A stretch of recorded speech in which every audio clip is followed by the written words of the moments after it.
Well,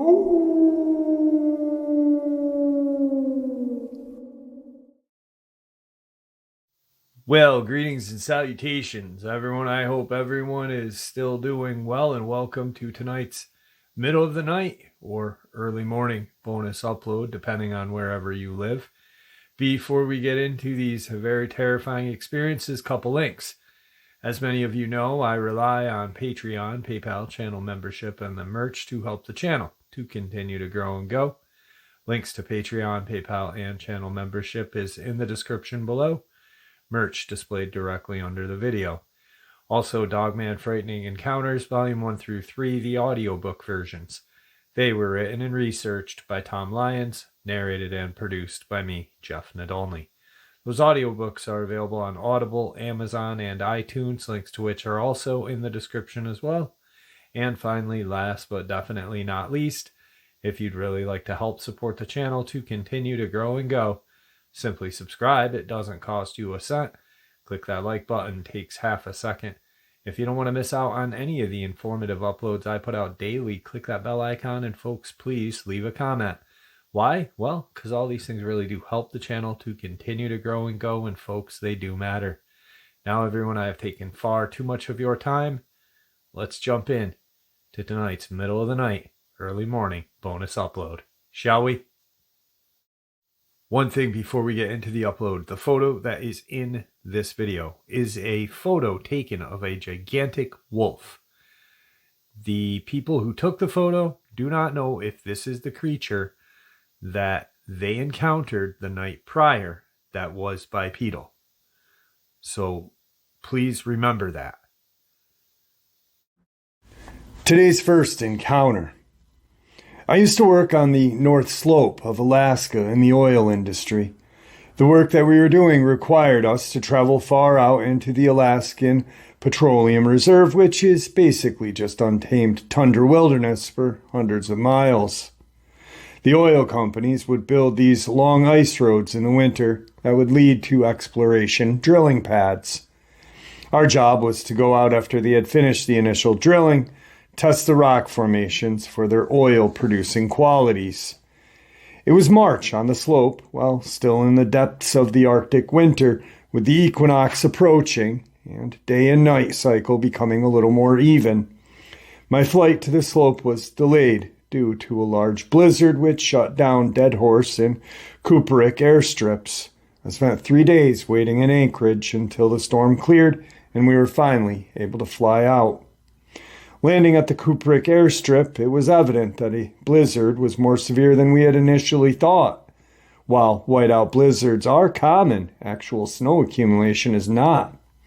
This storm, though, was a monster. Snowdrifts several stories tall ran against our camp housing.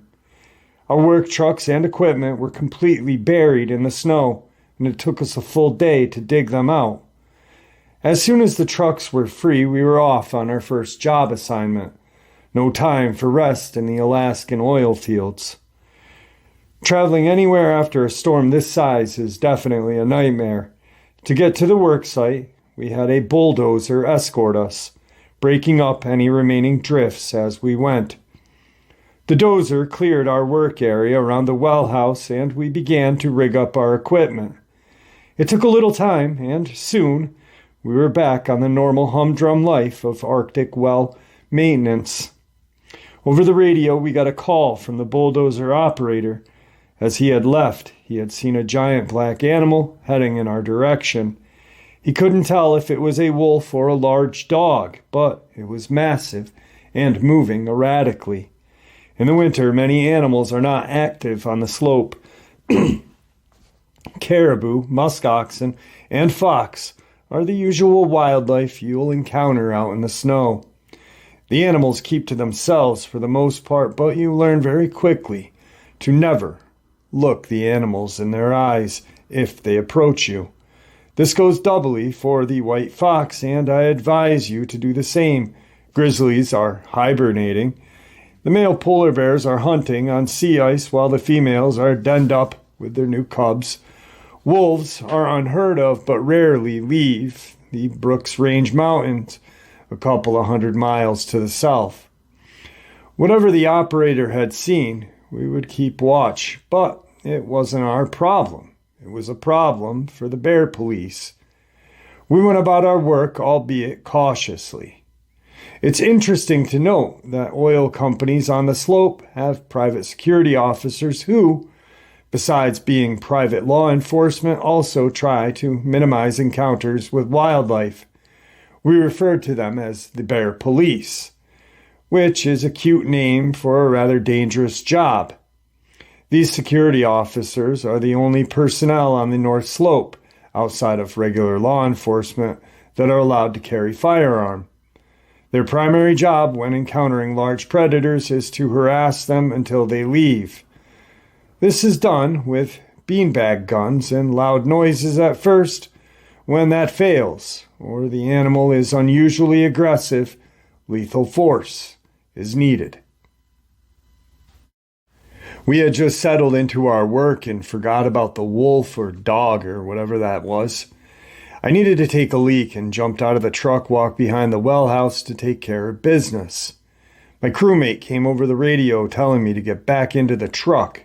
There was a wolf coming out from behind the well house where I had just been, and he was pacing after me.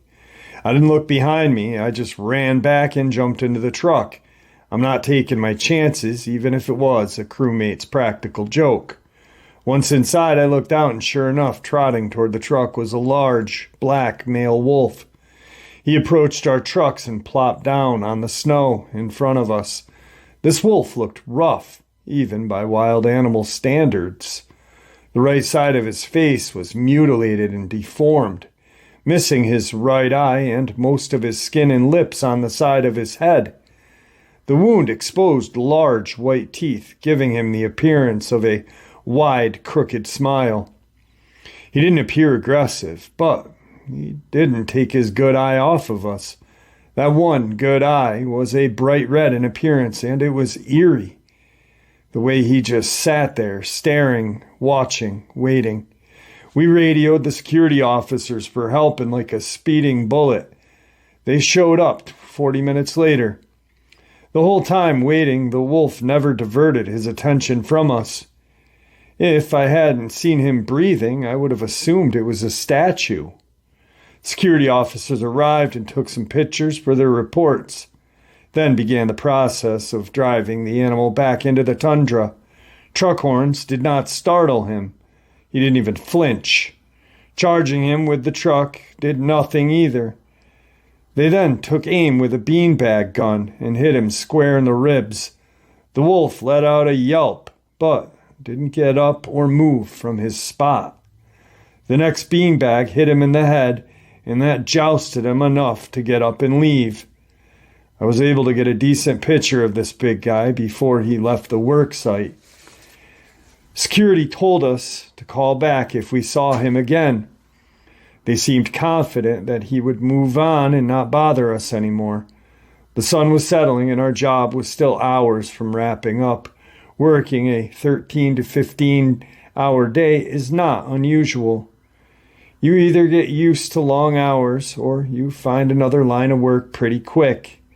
I was running the computer equipment inside of the truck, and weird data was coming back from the tools down in the well. They were blanking out and losing signal, and they were reporting data backwards, but diagnostics wasn't indicating any issues. To the computer system, everything was operating normally. I tried a few different things to fix the issue, but it persisted. One of the workers went out to the wellhead to check the gauges and cables, trying to isolate the problem from there. He was outside for not more than 5 minutes before the night was pierced by a long, bellowing howl. This was immediately followed by a high-pitched shriek of our crewmate. Throwing the door open, I was able to catch a fleeting glimpse of a large, dark figure running behind the well house. Our crewmate ran past us and jumped inside, pale, sweating, and full of adrenaline. He tried to relay what had happened. Through his panting, he said he was in the well house checking the cables when someone walked up behind him. Thinking it was one of us, he started a conversation with his back turned. When he got no reply, he turned, and he was face to face with a 7-foot-tall black wolf standing on his hind legs. It stood between him and the door, growling. Without thinking, he flung his pipe wrench at the beast and struck him hard in the chest. That's when it let out a howl and ran off. Our crewmate was adamant that this was the same wolf from earlier because its face was mangled in that crooked half smile and that one fiery red eye. Myself and the others on the crew had a hard time believing that he had seen a giant wolf man. We had no doubt he had seen the wolf, but we reasoned that in his panic he hallucinated, that it was upright like a man. But we'd all encountered enough weird things on the slope to never count out the impossible. We radioed the security officers and told them the wolf had returned and waited inside the truck. What else could we do but wait? I wasn't about to go out there and fight Satan's guard dog with a clipboard and a mouse pad. Every time we felt like things had settled down outside, we would hear a growl or something would push against the truck. Periodically, we could see something pacing in the dark just beyond the reach of the work lights. Even though we were inside of a locked truck cabin, it was still a very vulnerable feeling. We were very much trapped. I'm sure it felt similar to what divers experience inside of a shark cage far out in the ocean. All this went on for about an hour while we waited for someone to show up. Finally, coming up the road, we could see headlights of 3 approaching vehicles. The security team had finally showed up, this time with actual rifles. Over the radio, we told them what had been going on. We could feel their disbelief in eyes rolling through the radio. That sass and disbelief soon faded when we explored the work site and found it was covered in fresh, large wolf tracks. The security team split up, with 2 trucks headed out to search for their wolf, while the last one remained with us as we loaded our equipment and finished the job. We didn't hear or see anything else that night as we cleaned up, but we sure did keep our heads on a swivel. The security officers didn't find the wolf that night. A set of tracks left off the work site and out into the open tundra. The officers commented that the tracks looked weird. This is due to them only seeming to be back paw prints in the snow. The last security truck escorted us back to the main camp while the others continued their search into the night. For the following week, various reports came in across the oil field of people seeing this mangled black wolf during the day, and at night reports kept coming in of a black beast walking upright and harassing and cornering the workers. Security seemed to always show up minutes too late. During this time frame, many of the Alaskan native workers were getting nervous. One of our friends in the camp workshop was a Niuska, a small Inuit village just west of the oil field. He told us that it sounded just like a Lurek, a shape-shifting creature that can take the form of any Arctic animal while it hunts. He said it was obvious as the wolf was its normal, albeit deformed, animal in the daylight, but transformed into an upright monster after nightfall. The Lurek are thought to be Inuit hunters that traveled too far north and became stuck between the world of the living and the dead. They transformed into evil, deformed men with sideways mouths and eyes. They used their powers of shape-shifting to hunt other Inuit, especially children. The Inuit are weary of wild animals for this very reason. A week following our encounter, the security team was able to corner a wolf on a remote work site. It had attacked and trapped 2 welders in their truck. Both workers had superficial cuts through their snowsuits, but were otherwise fine. Having no other choice, the wolf was euthanized on the spot. Security shot the wolf once, and instead of dropping dead, it charged the officer that shot it. The wolf took 3 more high-powered rifle shots before it eventually collapsed at the feet of another officer. Even then, paralyzed in a now crimson snow, the wolf, still growling through its crooked, wide smile. After several minutes, it finally succumbed to its wounds. The wolf's body was taken to the University of Alaska Fairbanks for dissection and examination. Outside of the facial deformities and gnarled appearance, the biologist concluded that it was an ordinary wolf from the Brooks Range Mountain. How it got hundreds of miles from home and why it stayed on the tundra is completely a mystery. All right, here is that photo that he had taken of this large black wolf-like creature. It is walking quadruped in this photo, but it is huge. I'm not really sure if I believe the report coming out of Fairbanks. Obviously, if this thing was able to take 4 high-powered shots, and it was doing exactly what these folks were saying it was doing, to me it sounds either, yes, it was a shapeshifter or possibly a Dogman.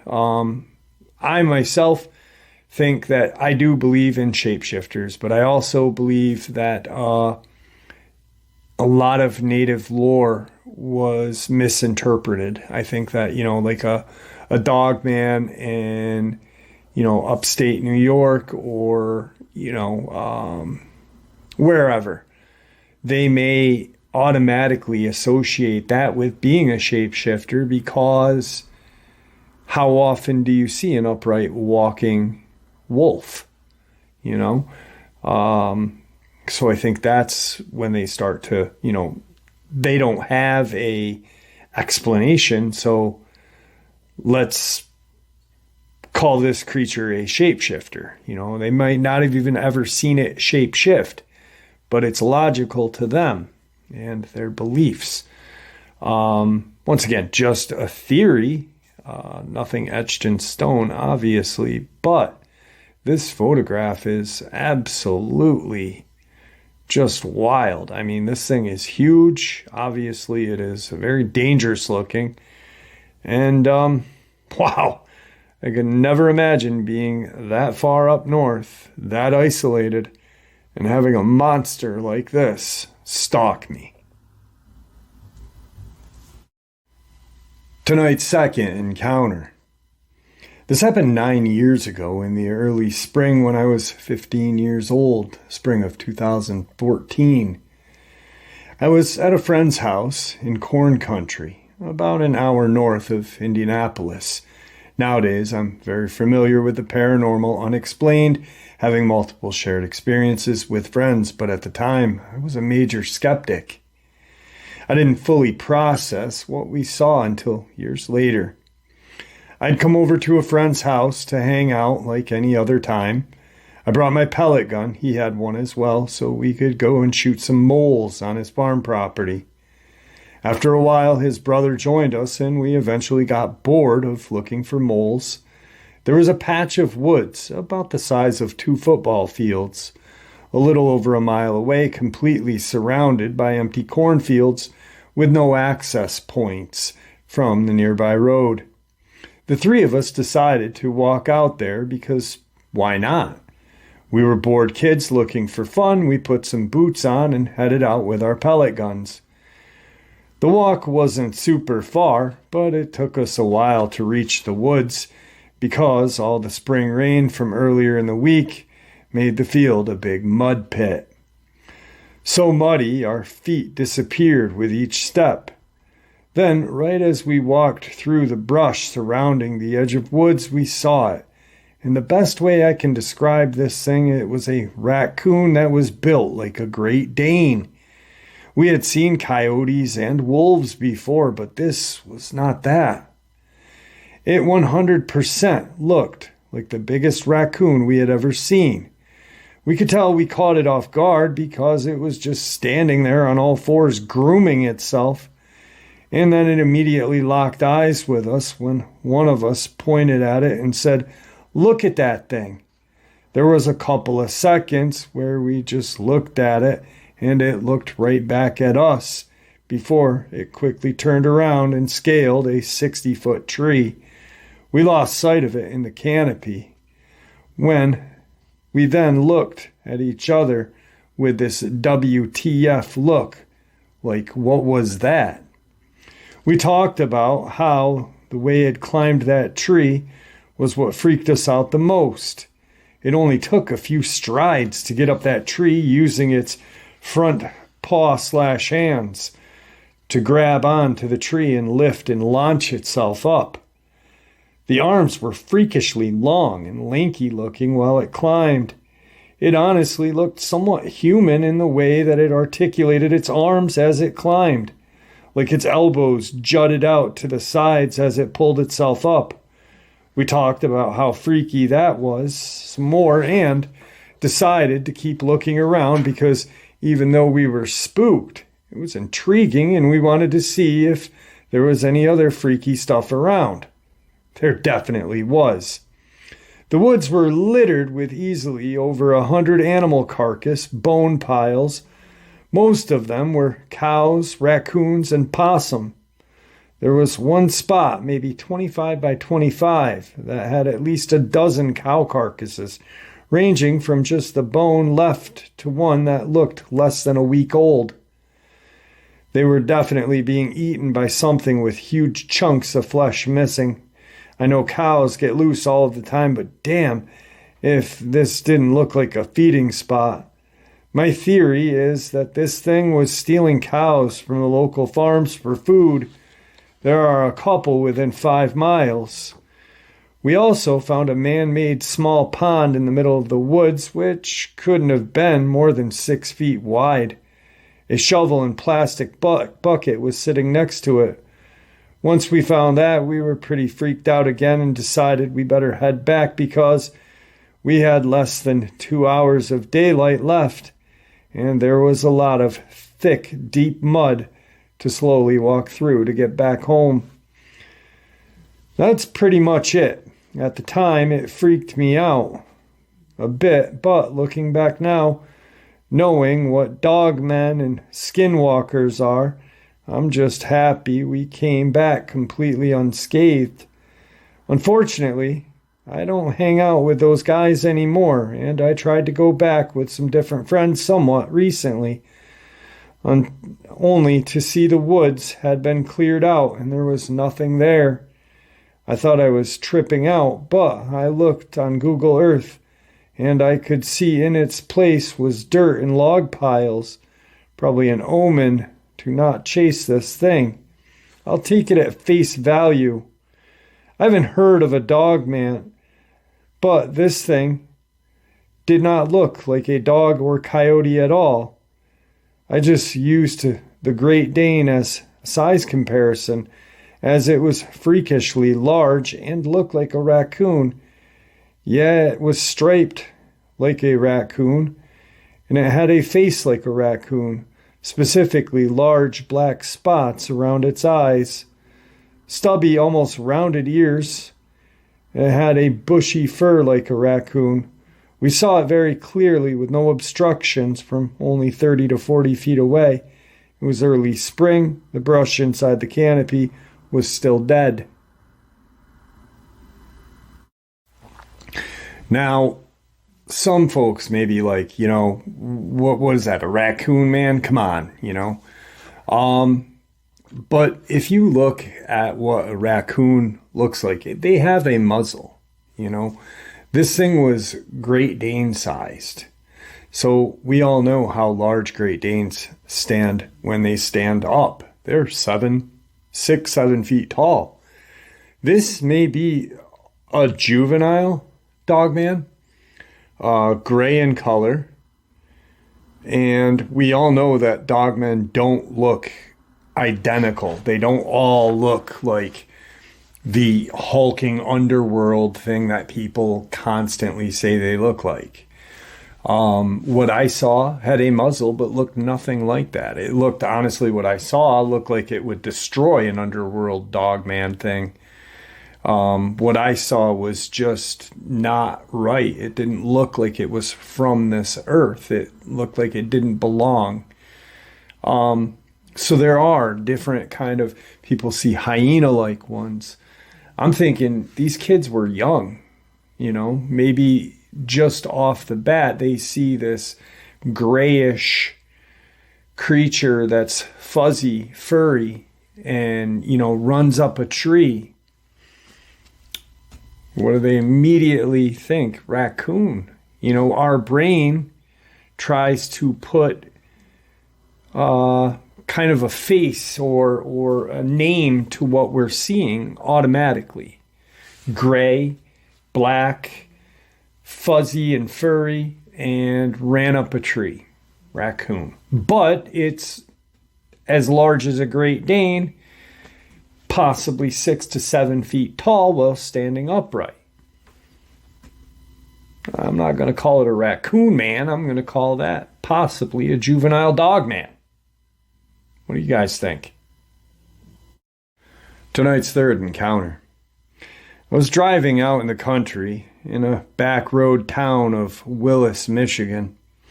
Something quite startling ran in front of my car. It literally was running so fast, not only was it 2-footed, but it was 7 to 8 foot blur. It was weird how its legs literally went from the foot back to a joint like an ankle, then forward like a joint to our knee. Then it went back to the hip. It made it go so fast, it almost literally went in front of my back road cruising 25 to 35 miles an hour. I watched, but as fast as it was, I made its full body out. Its head had pointy, like upward ears, like a Doberman pinscher almost. Then its body was like a person, except the shoulders were strong, like a very built man. Its head had remained to point straight ahead like our heads do, but its body was longer because of how tall it was. It had been running like a blurry werewolf, and since it was a full moon, I thought we were a werewolf, but I thought it was a werewolf, but it was running so fast because it had a different shape than people. I wish I could draw. I'll never forget what it looked like. It went in front of my car running into this small back road cemetery. Had to have been a werewolf. I'm not sure what it really was, but as soon as I saw it, my first instinct was to pray and go to the nearest church as fast as possible, so I did. While saying the Lord's Prayer, I trembled and my body was in fear of the unknown. I stayed at that church and slept in the parking lot the entire evening. I thought that would be crazy if werewolves had truly, really, actually, physically existed, but I went back later to find out the cemetery was called Child Cemetery, and the name was from the child's family. Most of the tombs had been children of Masonic Templars, for the symbols all had distinct characteristic traits, and the actual percentage of the graves had actually been from children. All had died between 1927 to 1932. I don't know what it was from, smallpox, maybe. But that was the first and last time. I was crazy about this girl. I thought she was talking to herself, but we saw 2 of them running in a field a week later. I thought of shapeshifters and things of nature. I don't know what made that come to mind, but whatever it was just scary. I know people have this just wild thoughts about the Masons, and the people that have these thoughts are not members, so they have no idea what anything is except what they hear from whatever or see on TV. I think the cemetery had something to do about that, but the maybe it was a Jewish cemetery with Stars of David. I'm not saying anything about this person because I don't know them, but the way their explanation was, it was kind of all over the place, and quite possibly, you know how some people just automatically they see something and they're like, oh, that's that, and when it's nothing to do with that. Terrifying experience, obviously. And it says exactly what we automatically, or not automatically, what we know to be true. These creatures are attracted to cemeteries. I just think that filler information was a little bit much, just random stuff, but terrifying nonetheless. Now I've got a terrifying subscriber submitted Dogman encounter just sent to me yesterday. Let's get into that.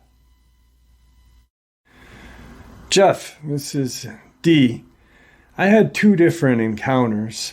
The first one was in the fall of 2015 or spring of 16. At the time, I had worked for Total Security Systems, Signal 88 security franchise, as a gate attendant at the Topeka, Kansas Mandrid store.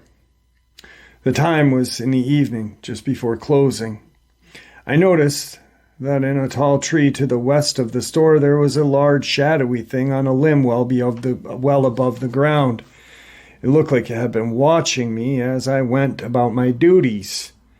Store guests came and went from the outside lumber yard, and I shut down the guard shack and gates when the manager announced the store was clear of guests. The thing just watched me and stayed perched in the tree. I talked over that night with others, and the conclusion was the thing in the tree had possibly been a Dogman. In October of 2016, I left Signal 88 and went to work at Securitas Security Services USA. I worked from 2016 to 2018 as a patrol officer. In 18, I became a flex officer. In June or July of 2021, while a flex officer, I was working weekend evening shifts, a couple of weekday morning shifts at the Security Benefit Group's home office in Topeka, Kansas. This building sits between I-70 and Southwest 6th Ave on the south slope of Menninger Hill. I was on foot patrol this particular Saturday evening when I walked across the roof of Building 1, checking the mechanical room penthouse. There was howling coming from the crest or the north slope of Menninger Hill. Menninger Hill is the site of the former Menninger Hospital, a private mental hospital. It currently is home to the Security Benefit Group Home Office, Kansas Department of Wildlife Park, and Tourist District 2's HQ, the Office of Sunflower Foundation, Federal Home Loan Bank of Kansas, Oklahoma, Missouri, and Nebraska, and Kaw River State Park. When I heard this howling, it sounded deeper and distinctly different from dogs or coyotes. However, as soon as that howl ended, all the dogs in the neighboring residential neighborhoods began barking and howling themselves. All right, folks, that was tonight's middle of the night, early morning bonus upload. I'd like to thank you all for supporting the channel. Your support is what makes this channel continue to grow and go, and honestly, what makes it a place where people want to share and can share without ridicule, without judgment, and treated with respect. And that is because of you. Thank you. Everyone, please stay safe, happy, healthy, and ever vigilant, keeping an eye on our children, our pets, our family, and friends. These creatures are real. They're out there. They're dangerous.